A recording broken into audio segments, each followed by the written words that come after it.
Okay. Hi, everybody.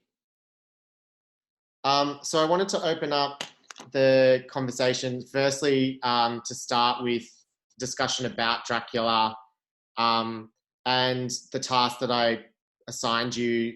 When thinking about how things move from an improvisational stage into a sculpted kind of, not final product, but, a staged product.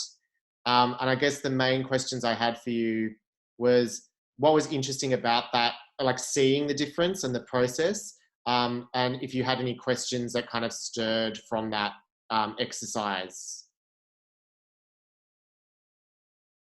I thought it was a really interesting exercise because quite often, like, we see a polished piece of theatre and are like asked to comment on it, and it's really overwhelming to be like, wow, like, um, you know, we're going to be expected to do something of that caliber or something. No. But and then like seeing the like rehearsal process is more like, okay, so that's how they did it, and it's a much like nicer way to see how those performances end up that polished, which I And like.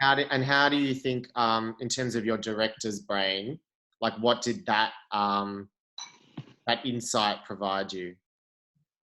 It it was quite comforting to like see like your direction and your reactions to the improv and like how you guys were encouraging the actors and like the laughter behind the camera and stuff. Yeah. And Which, did you also notice that there's side coaching, hmm, which you can use that as a tool, as long as you kind of discuss that with the performers beforehand. Say, I may interrupt and interject to push the improvisation forward. Anyone else?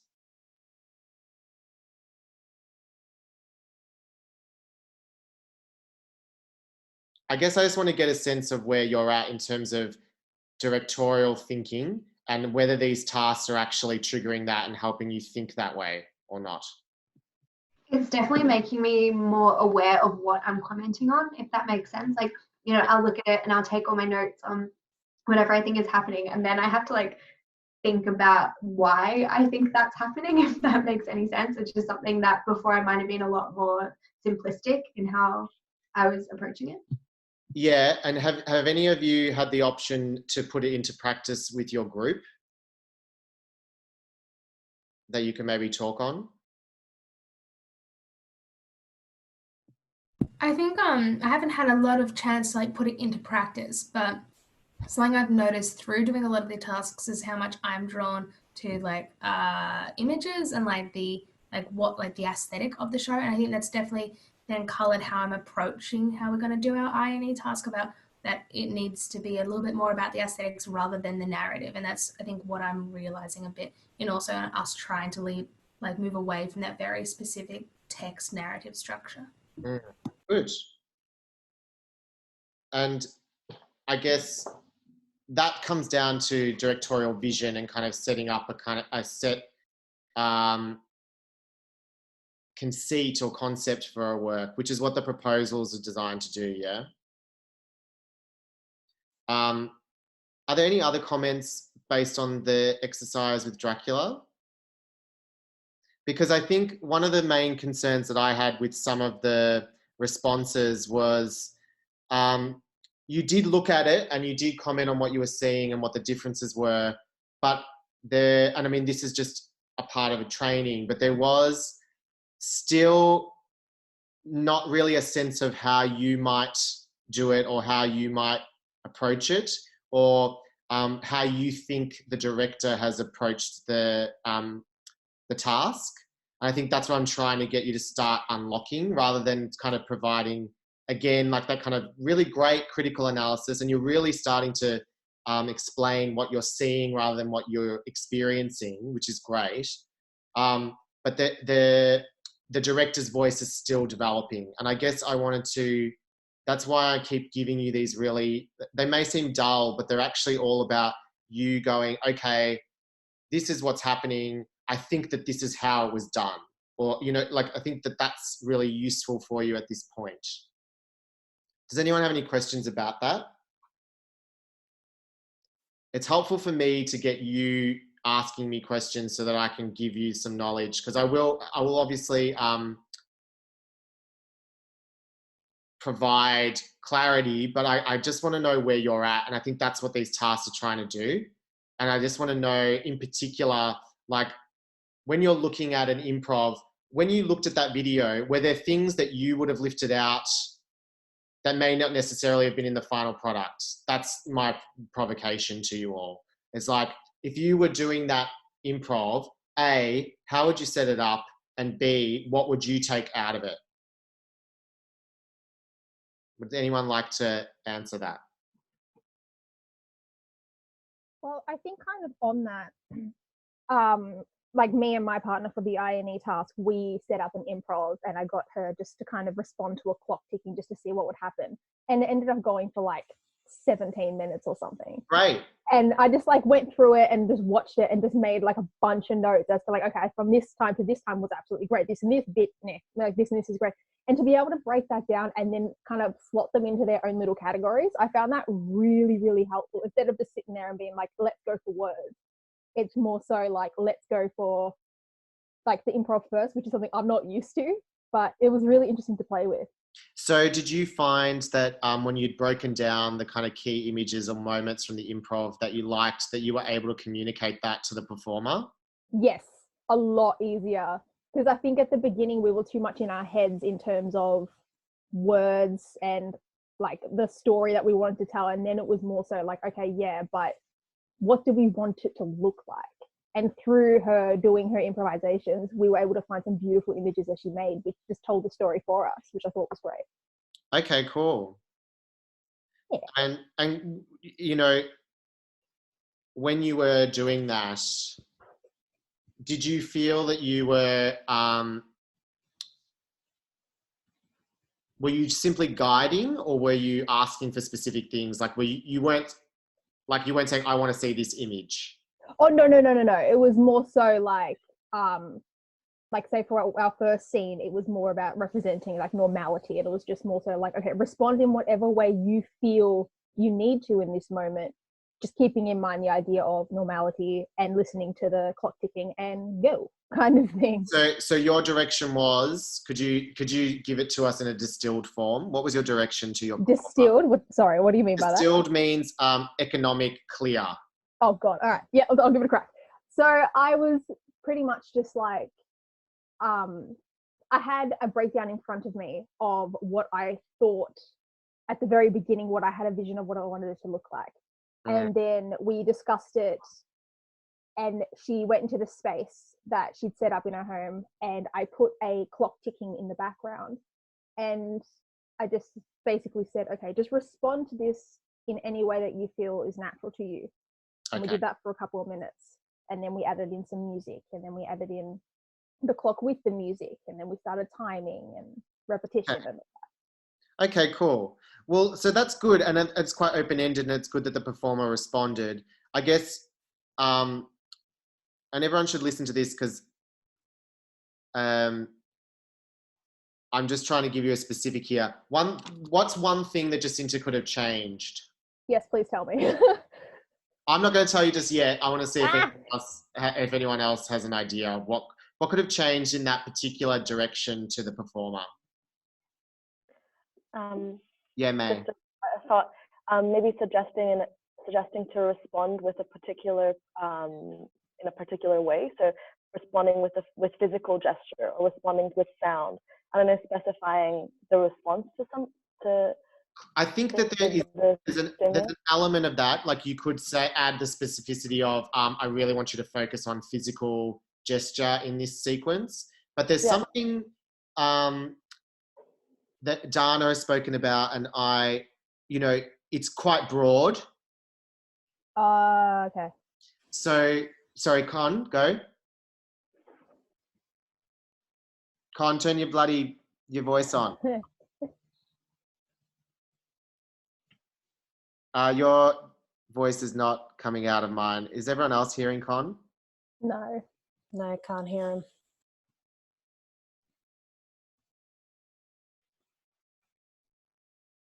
Wait. I do want to hear what Con has to say because I feel like it's better when you talk about it. I will unmute him.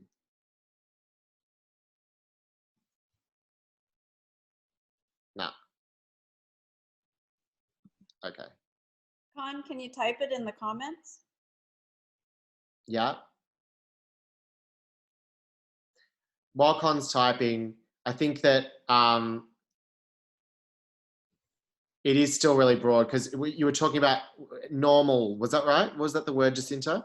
Yeah, kind of like what is normality in society? What does that represent? What does that look like? The repetition of just getting up, going to work, having a coffee, newspaper. What is that? Okay, so that's more specific already. Yeah. We went into that. Like we made we had a routine and everything down as well. I'm just a little bit bad at explaining. I'm sorry. Great. And have you seen Con's response? What is natural? Oh, hang on. Where are we? It's in the chat. True.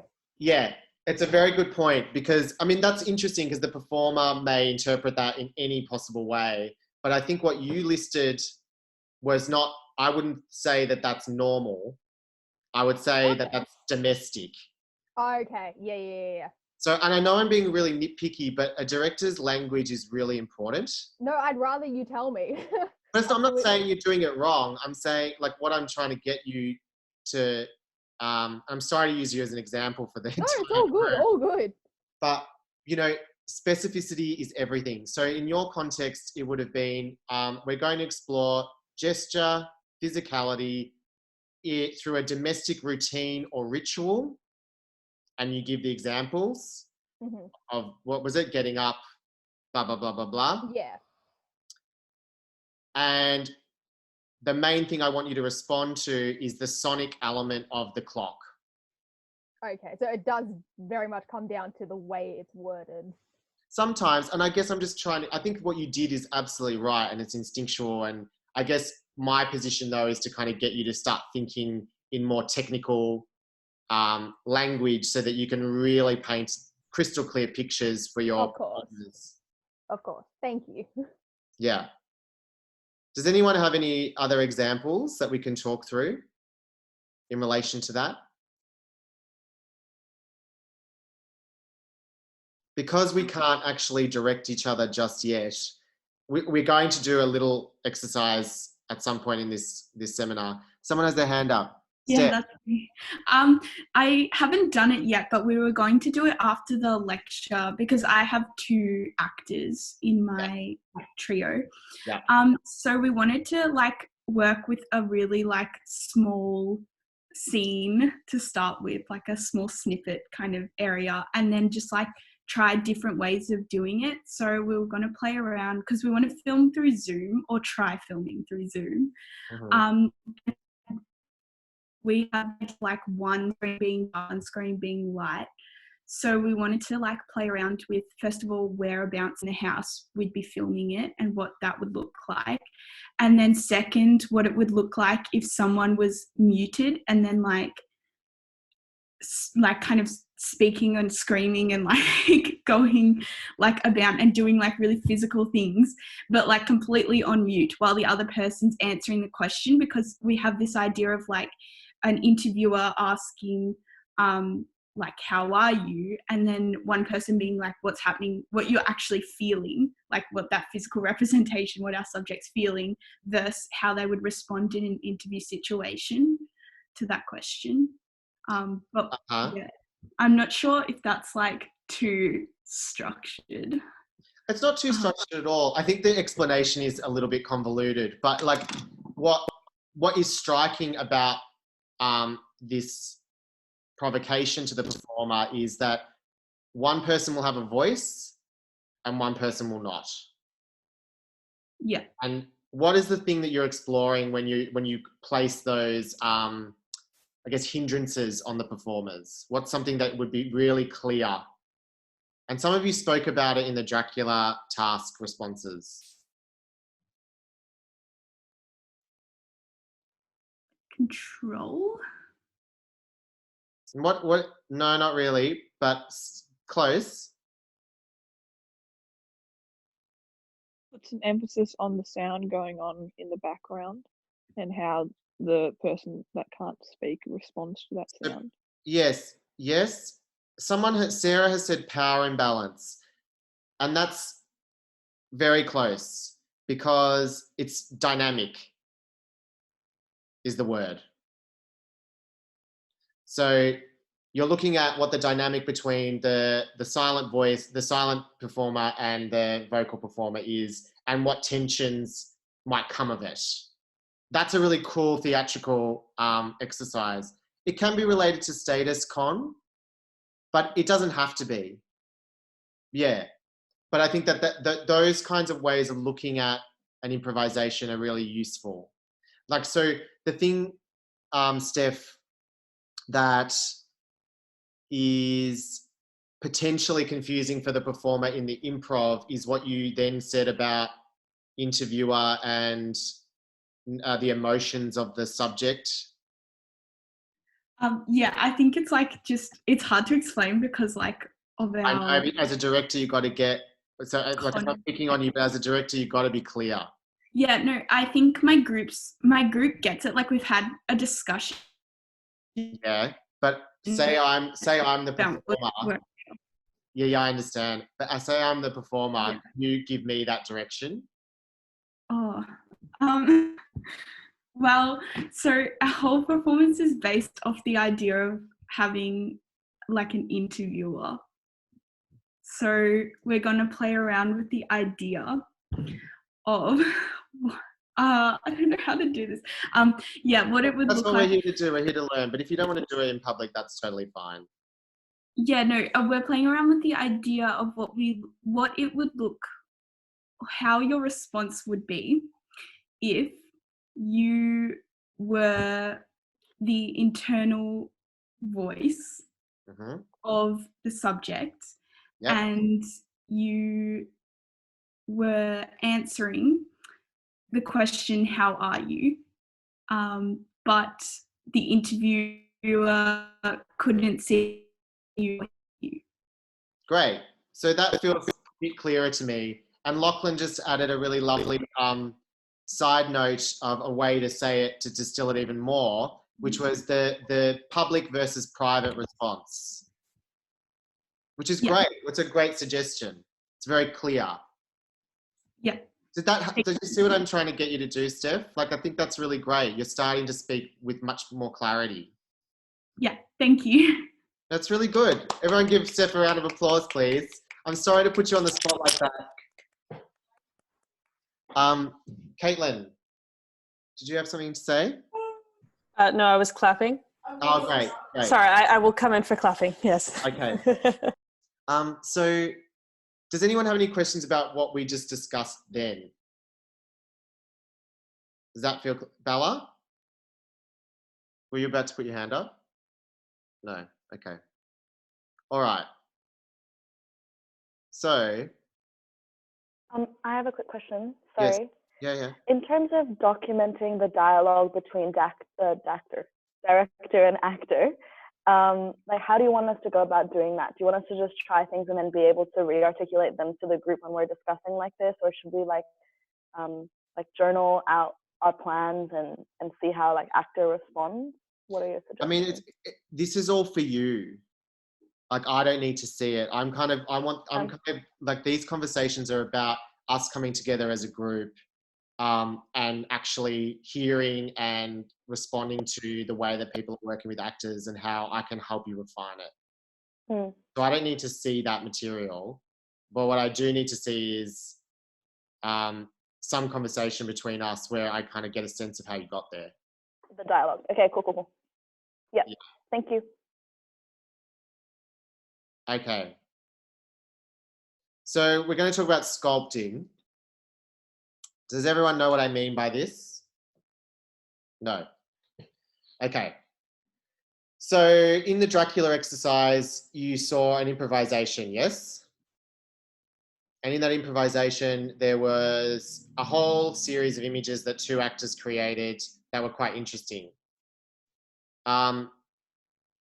The process of sculpting happens later in the process when you have generated all of your material So say you've completed all of your improvisations for the INE, and you have a whole bunch of sequences that are maybe dramaturgically disparate, but you need to place them together, okay? So that's one version of sculpting, is where you're placing the work together to create the arc or the journey of the piece. But the other, the way that I use the term sculpting is about refining the movement and actually nitpicking and focusing in on the performance, and fine-tuning the physical choices. So say, for example, I'm going to get one of you to do, whoever is up for it, the activity we did last week with the retelling of the story. If someone remembers their story, what I want to do is get someone to enact it physically or retell it, and then what I'm going to do is show you how I would direct it and sculpt it. Would that be useful for everybody? Yes. Okay. Who is up for retelling their story and then getting me to work with them?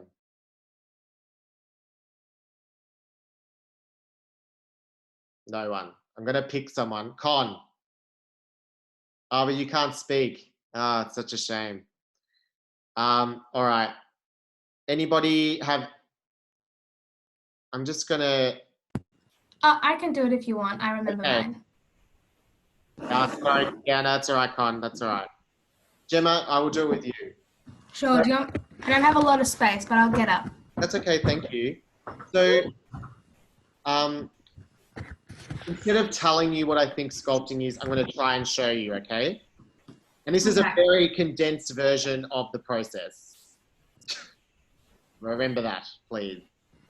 Okay, so Gemma, I just want you to start with, could you retell in a casual tone the story that you looked at a couple of weeks ago? Sure, yeah. So basically, I was with Eliza, and she found this really awesome article, and it was about a husband and wife couple who bought a combi van, I'm pretty sure, like one of the cool, like, looking vans, and they are from Adelaide, and they would just drive around and, like, they'd be going to, like, support things, and, like, they were doing all this awesome stuff before COVID-19 happened. And since that happened, everyone got isolated. They would drive around neighborhoods blasting, like, Staying Alive and other, like, funny topical songs. And even, like, there was a few cases of that they played a song for two friends who were living across the street who, like, couldn't see each other, and they're just basically a really good, one of those feel-good stories about, like, oh, the nice things people are doing in this time of crisis. And it was just, yeah, how awesome are these two people, basically. Okay, cool. Now I'd like you to get up, please. Yeah, okay. And so, what are the key images or elements from that retelling that stick out to you? To me? Yes. Well, images for me that stick out to that. This is very difficult. I'm struggling to differentiate the images that are in my head of the story, or like photos I've seen them from the article, and what I created as well. But probably... What was what you created that you really like? Something I create. I like kind of less of the expression about what they're doing, but more about just the feelings that they created for people, and how, you know, like I use my hands a lot, and so I kind of like the parts about telling how it's like, oh, and they help these two friends who like couldn't see each other and across the road, and they play songs for them, and so I kind of like those little moments rather than the context behind the story. Okay. All right.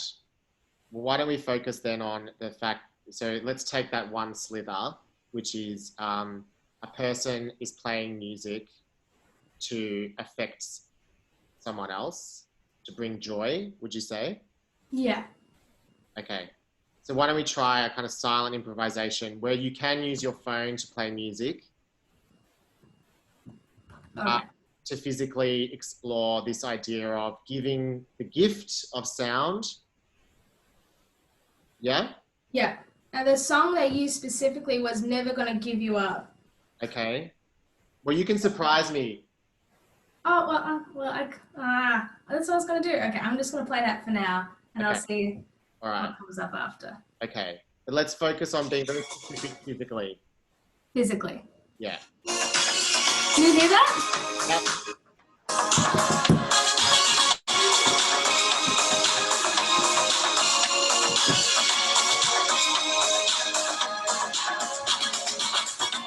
We're no strangers to love. You know the rules, and so do I. Have full commitments, what I'm thinking of. You wouldn't get this from any other guy. I just want to tell you how I'm feeling. Gotta make you understand. Never gonna give you up. Never gonna let you down. Never gonna run around and desert you. Never gonna make you cry. Never gonna say goodbye. Never gonna tell you lie and hurt you. Amazing. Great. Let's stop there. Okay, excellent. Well done. Ah, that was perfect. Okay, you're going to stay up. You're going to stay up on your feet. Okay. Oh, sorry. Okay, so that's the second part. So what did we do there? We did the retelling, then we got the essence of the retelling in physical form. So next, what I want to try, so this is just another layer that you can add. This time, I want to not have the music at all. And there were 3 pieces of choreography that you did that I thought were really interesting. And they were the ones when you were using your arms to kind of accent moments in the song. Does that make sense? Yeah, like da da da da da da da da da. Yeah, and there was another one where you kind of went down. Oh yeah. Yeah. Okay. So those were really great. And so I'd love to keep those. But I'd love to see them all in a much slower, stylized way. All right. Yeah. So you're not, because the music is now absent, let's try a version where we slow it all down and see if that changes the mood. Sounds good. Okay. All right.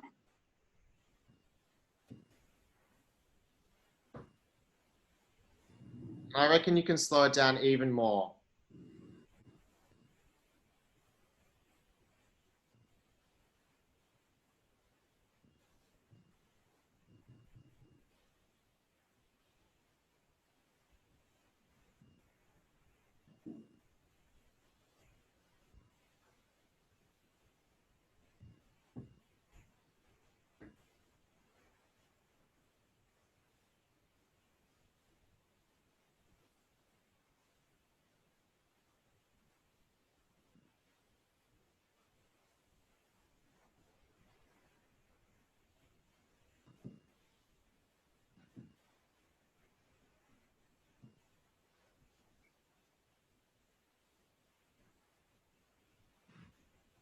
Excellent.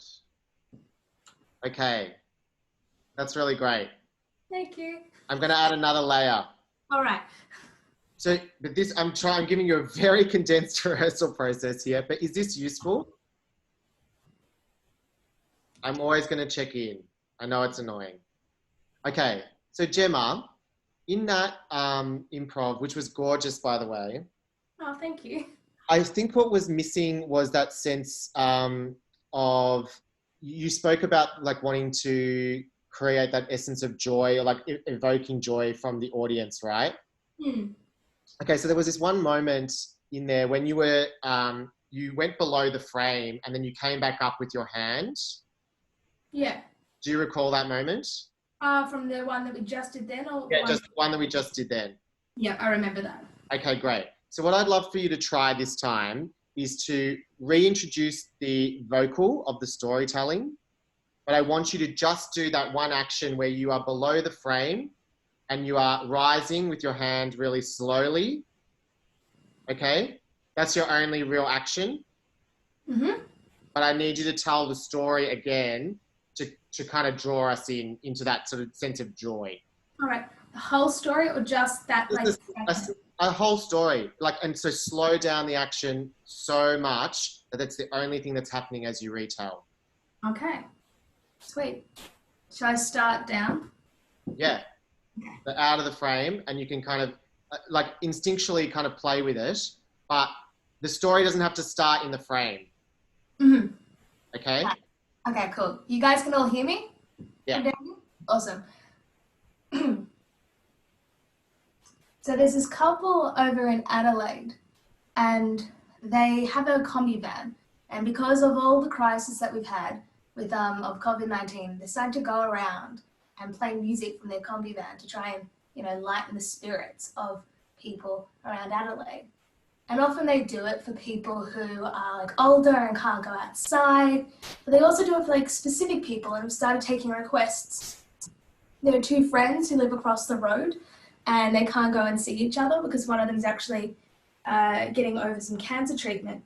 And so they played Never Gonna Give You Up because it's their favorite song. And so they could dance outside to it with each other, like from across the road. I think it's pretty special. Great work. That is so cool. That I just want to say my fear as like a director is I don't know how to make I want to make sure the performers are comfortable, because whenever your like performers are comfortable, that's when you create really cool things. And I know that as a performer, and so my fear is like, how do you, especially in this format, how did I do it? Tension. And yeah, it felt really natural and easy to do that then through that process. Like it didn't feel like, oh, I'm so awkward. Oh, I'm in my house. Like no, that was. What about it shifted? I think it was getting you highlighted moments that you liked from what I did, but then also like, so it was like the positive reinforcement of, oh, that looked really awesome. That looked really great. So I was kind of like, oh no, I'm not doing something weird. And then you picking out moments and also getting me to pick out moments that I enjoyed. And it was the collaboration of that. I was like, oh, okay, I can go with this. I can do that. And it felt safe again to try these things out because we're not in potentially what feels like a safe space because we're not in that like theatre space. Yeah. I'm out of breath now. Whew. I'm glad you enjoyed that. Any other observations? Because we haven't even gotten to the sculpting yet. This is how we get there. How did in this space, very short space of time, how did Gemma and I, as a collaboration between director and performer, how did we get from casual story with lots of ums and ahs and this, how did we get there to what you just saw? I want you to articulate it for me, please. Me? Anybody? No, Gemma, you've done enough work. Someone else. Really, it was just a process of elimination, I guess. Yeah. But there were specific techniques that happened. And also, what changed what? Like, what was different between the first improvisation and the last? I need you to articulate it for me, please. Someone. When you got her to do it with the music, then you slowed it down and then you chose one specific action from that slowed down sequence? Yes. And you used the word specific. May, what were you saying? Oh, sorry. Like there was, it narrowed down like the playing field. You like kind of gave her a smaller box to play in to like let her go deeper as well. Yeah. And then you brought back the text after she was able to explore like the physical way she wanted to. Yeah. And I would usually do that for much longer and, you know, and do the silent improvisations for much longer and do lots of different ones. But did anyone notice something really powerful that happened in the last improv when the text and the movement married for the first time?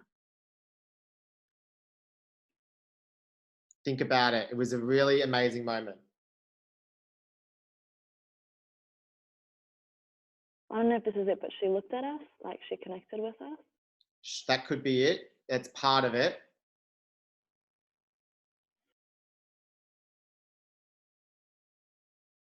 Gemma, sorry, who was it? Who's speaking? Sam. Yeah, again, this might not be it, but I thought it was really interesting when she decided to start rising. Yeah. And what did you see first? Like, so you heard her voice, then what did you see? Her hand. Yeah. And then as her hand was rising, there was a bit of text there. What was it? It doesn't matter if it's not specific, but what I did and what it felt natural in the improvisation was to have the hand kind of in play when it was about overcoming coronavirus, and then rising up each little bit when it was like, oh, and then they did this, and each like little part of that adding to the joy, so to speak, I wanted to have a bit more rising up, and it felt natural. That's interesting. So if your performer says this, how I would respond to Gemma would be, that's great, but actually the moment of pure joy happened when you started with such a slow vocal quality that was quite seductive, and we didn't see your face. Then we saw your hand, and then we just saw your eyes, and then we saw your mouth. And that little snippet was enough. Okay?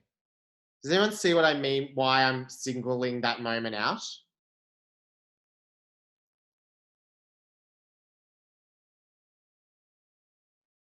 Well, let's have a look. Let's kind of break it down again. Gemma, do you mind? Yes, okay, I'll try. I don't know how it'll go. Okay. Well, as director, I'm supposed to help you get there again. Okay, so what we're going to do now is I'm going to do a very small version of sculpting, okay? So you're going to start out of the frame as you did. I'm just going to explain it to you first before you do it. Okay, sorry, I'll come back. Yeah.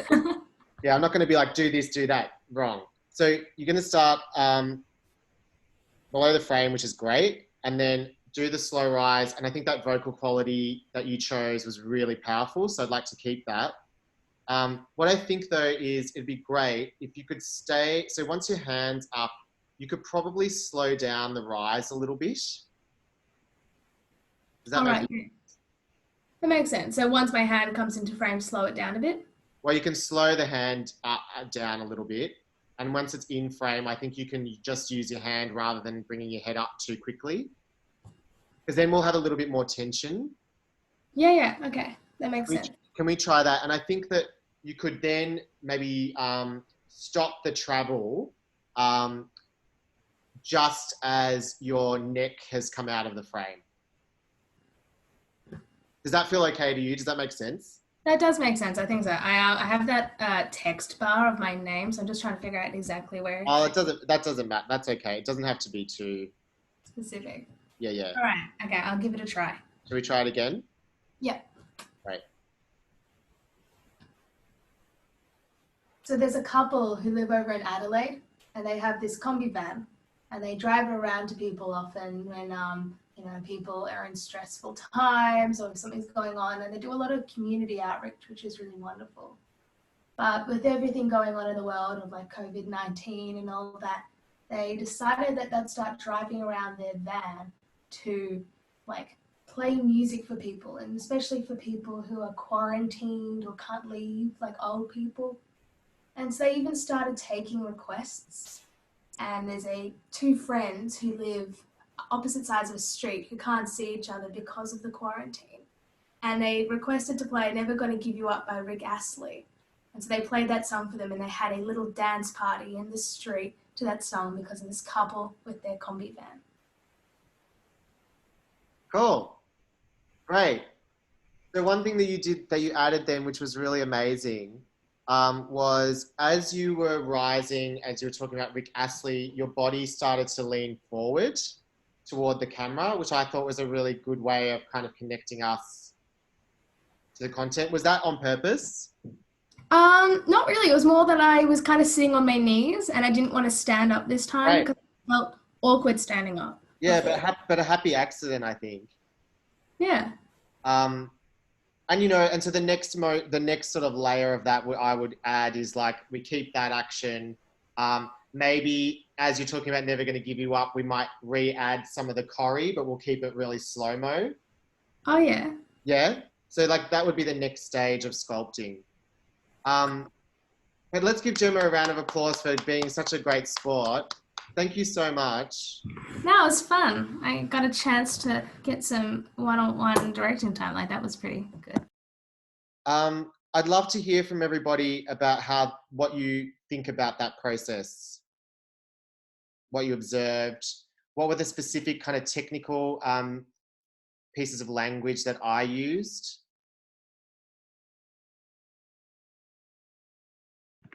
That was really helpful to see for me because I have zero experience as a director in general, and I found this like process pretty overwhelming.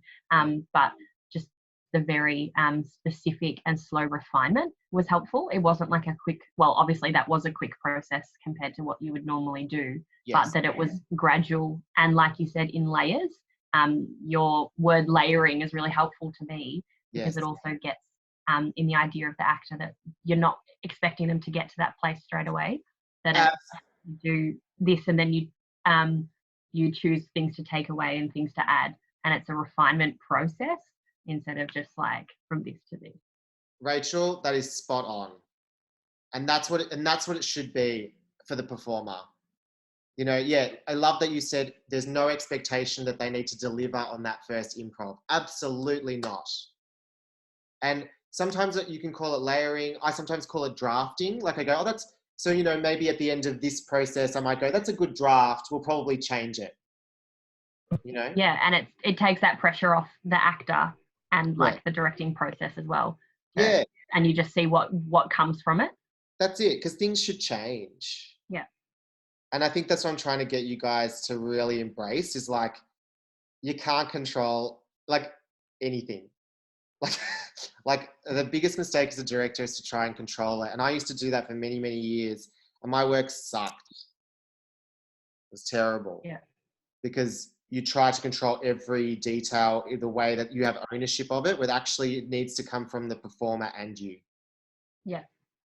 That's a really great observation, Rachel. Anyone else? I think something that really helped me was like during, oh, sorry. I'll come back to you, Will. I'll come back. Sorry. Sorry. Was it felt like when you put the music on and like what in some ways looked like, you know, you'd have a dance party or like you know, it kind of felt like brainstorming, and it was like, these are all the things that you could possibly do. And I think it kind of takes a little bit of the dauntingness of going in and being like, do this, this, and this, which is what we're so used to in scripted like works, that you're kind of like, okay, here's our topic, here's our theme, let's find something that we can brainstorm ideas together. Yes. And you know, you can apply this to scripts too though, Doll. Yeah. Like, and it makes scripted work better. Yeah. Because you kind of find like this really exciting bit of it and you kind of explode it physically, and then you can kind of refine it and add the text back, which is what I just did. Yeah. That's great. Will?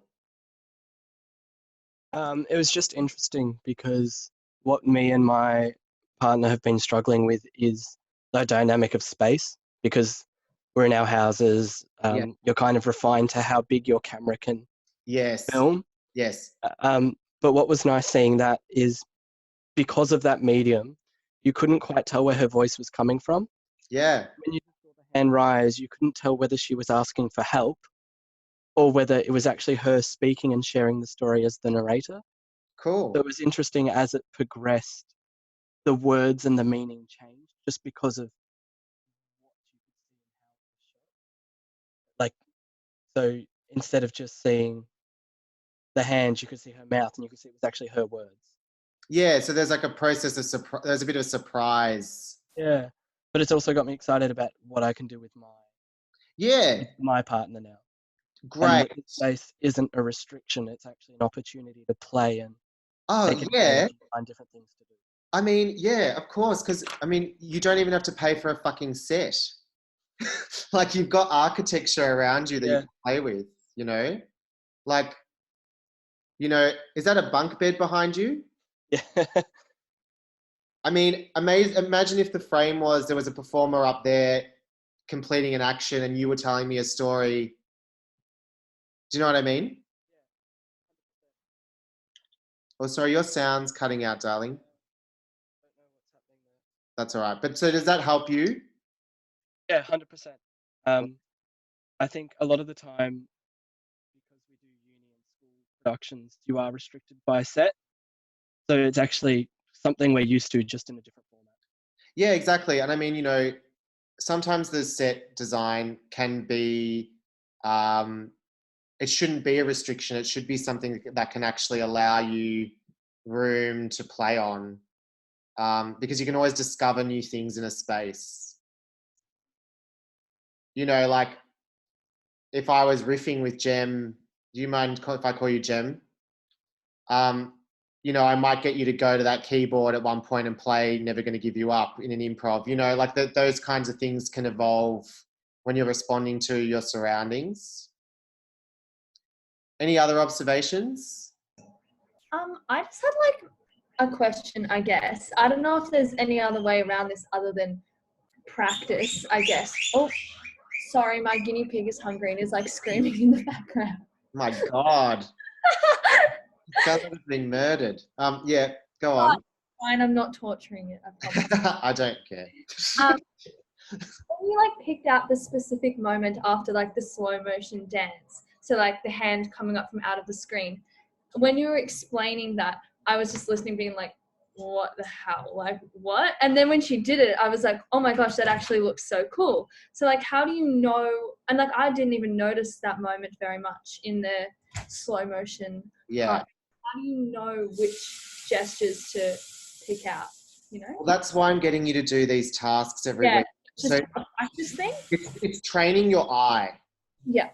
Like you need to look at everything and like, I don't know, it's also about what you want to see. Like you may have a very different response to me. You may not have picked that gesture. You may have picked one of the other ones, but you could, that it's just whatever turns you on is right, because it's instinctual, yeah? You just have to look, the thing that I'm trying to help you with is, the practice and really refining your eye so you can see what the performer's doing, so you can really help them create a bloody great performance.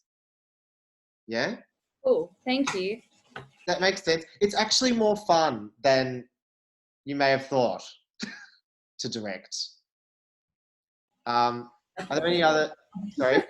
No, that looked so fun. So yeah, definitely. Like, why would anyone be a director if it was not fun?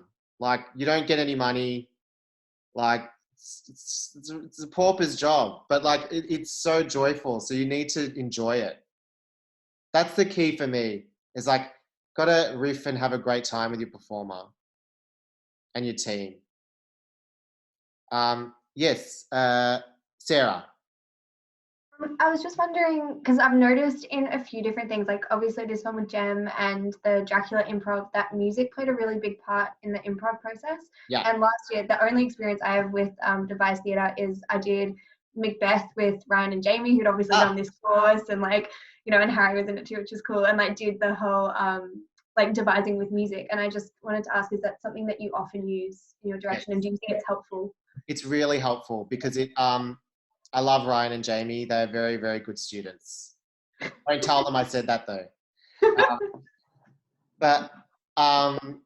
Yeah, I think music is really helpful because it's evocative, and it also just helps performers kind of try different vibes. And like one really good, like I was going to get to this with Gemma, like was another way of playing with music is to go against it, to see what kind of tension there is. So if Never Gonna Give You Up was playing when we did the slow-mo version, that'd feel very different, wouldn't it?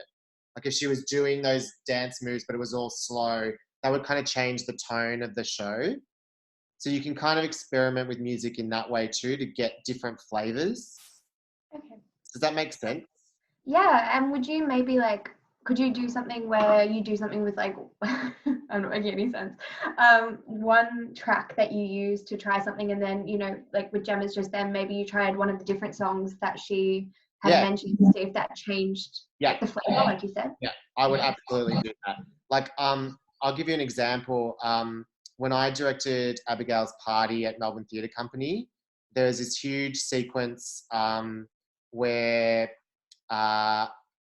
they're all supposed to break out into a dance, and we tried about 15 different songs to get, and like we'd try one and we'd have it for a week, and I was like, this draft is not working, it's not the right tone, so we'd change the music, and that would change how they approached it physically. So yes, it's a really useful tool. And Anne Bogart, for Viewpoints, uses it a lot to discover tempo and rhythm in the performer's movement. So, you know, like you can put on a really fast, intense piece of music, and they can't move fast. They have to move slow, and you have to and they have to go like Buto, like slow-mo. They have to resist it, and that shows like different ways of approaching kind of rhythm. That's a really useful and fun technique to play with, particularly if you're trying to explore like different physical qualities, and like, because if you want a moment to be slow and then quickly fast, you need to explore what those two different things look like. Does that answer your question? Yeah, no, it really does. Thank you. Anybody else? Sorry, I just had a quick question about Please don't pushing apologize. actors. Sorry, thanks. To draw on the physical like elements, because I know especially like myself and my actor both struggle getting out of our heads instead of planning Yeah. something.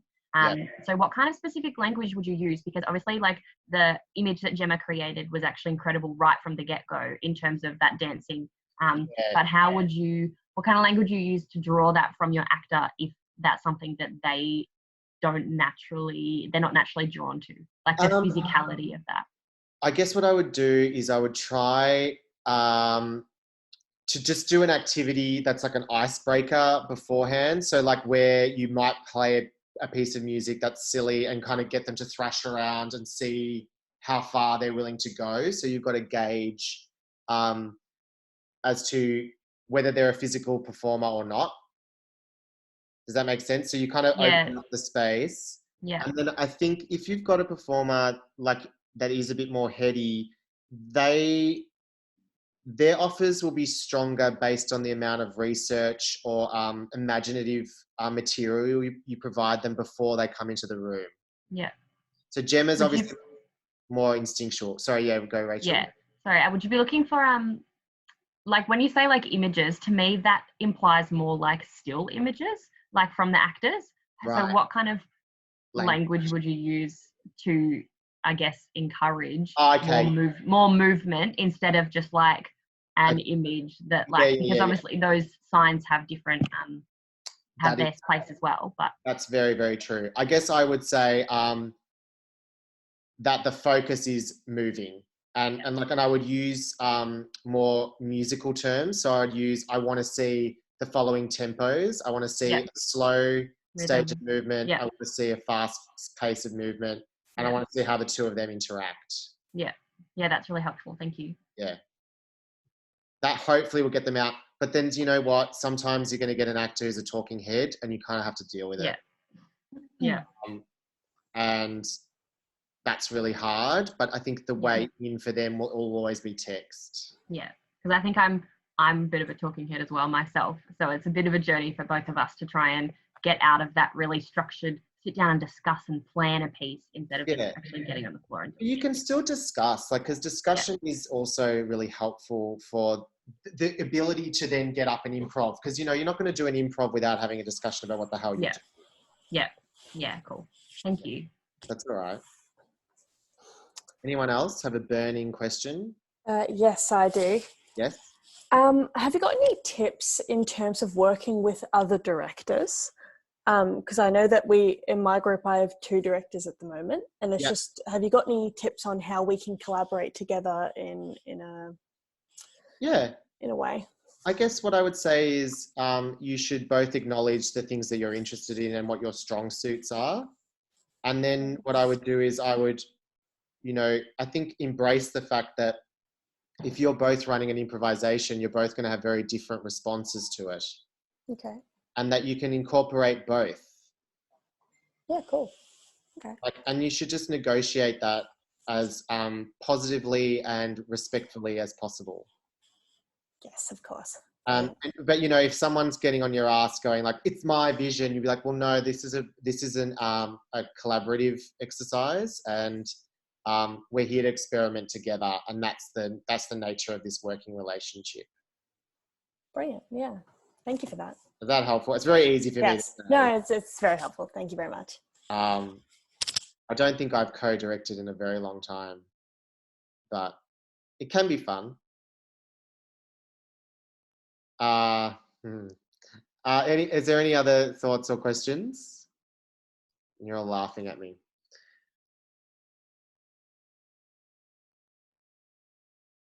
No? Okay. Well, before I leave you, because we're finishing at 12:30, yes? Yes. So what I'd like you to do, because I know you've got your INE excerpt to show next week, is that right? Yeah. I do want you to complete a task for me, but I think it'll help you. I basically want you to do the process that I went through with Gemma in your original pairs from the last task where you retold the story. And I want you to get to the point that Gemma and I got to where there was a slightly sculpted sequence. And at the bottom of this page, I've got a little forum where you can post those videos. It can be really rough. It can be really quick. If you don't want to submit it, that's also okay. I just want you to try it because I think it'll be a fun experience. If you don't want to submit the video, you could do a piece of writing about what you did. Does that sound cool? Because all I want for all of you is to really help you and guide you as young directors. And I hope that this is helpful.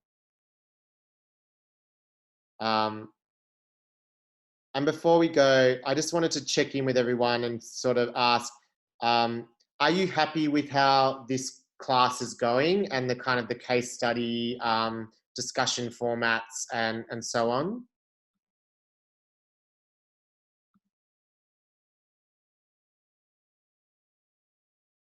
Anyone?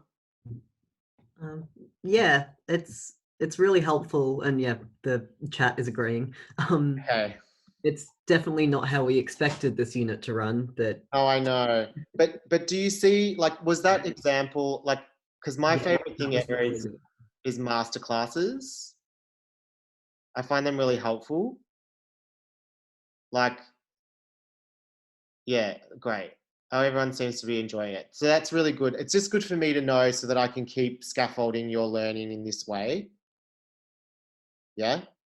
All right. Well, so I just want you to also know that if you need to email me to talk about the stuff that you need to show us next week, you are more than welcome to do so. I'm happy to give advice and anything you need. Because I don't have any shows on anymore. I was supposed to be opening a show next week. So here we are. But I've really enjoyed this last 4 weeks. So I hope you are too. All right. Well, I'll see you all next week. Thank you. See you, everyone. Thank you. Bye.